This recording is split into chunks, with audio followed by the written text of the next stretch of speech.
+2 தேர்வு முடிவுகள் அறிவிப்பு வெளியாகி இருக்கிறது. இதில் பள்ளி வாரியாக தேர்ச்சி விகிதம் கோஎஜுகேஷனில் நடக்கக்கூடிய இருபாலர் பள்ளிகளில் 95.30% தேர்ச்சி அடைந்திருக்கிறார்கள். மகளிர் பள்ளியில் 97.08% மாணவிகள் தேர்ச்சி அடைந்திருக்கிறார்கள்.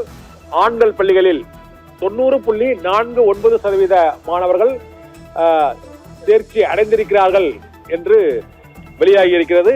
மாவட்டங்களில் தேர்ச்சி விகிதம் முதல் இடத்தில் ஈரோடு மாவட்டம் முதல் இடத்தில் இருக்கிறது. அங்கு 98.8% மாணவர்கள் ஈரோடு மாவட்டத்தில் தேர்ச்சி அடைந்திருக்கிறார்கள். சிவகங்கையில் 98.05% மாணவர்கள் தேர்ச்சி அடைந்திருக்கிறார்கள். அரசு பள்ளிகளில் அதிக தேர்ச்சி கண்ட மாணவர்கள் ஈரோடு மாவட்டத்தில் 98.24%, சிவகங்கையில் 96.97% மாணவர்கள் தேர்ச்சி அடைந்திருக்கிறார்கள். திருச்சியில் 96.55% மாணவர்களும், தென்காசியில் 96.15% மாணவர்களும் தேர்ச்சி அடைந்திருக்கிறார்கள். கன்னியாகுமரியில் 96.12% மாணவ மாணவிகள் தேர்ச்சி அடைந்திருக்கிறார்கள்.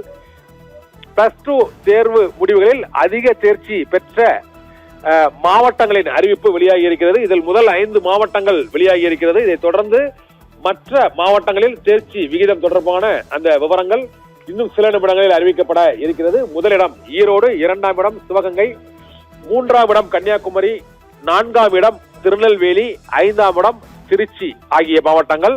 இதே போல அதிக தேர்ச்சி பெற்ற அரசு பள்ளிகளிலும் ஈரோடு, சிவகங்கை முதலிடம் பெறுகிறது.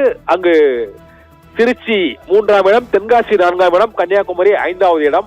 ஒட்டுமொத்தமாக தேர்ச்சி விகிதத்தை நாம் பார்த்தோம் என்றால் ஈரோடு, சிவகங்கை மற்றும் கன்னியாகுமரி, திருநெல்வேலி, திருச்சி ஆகிய 5 மாவட்டங்களில் அதிக மாணவர்கள் தேர்ச்சி பெற்று முதல் 5 இடங்களை பிடித்திருக்கிறார்கள்.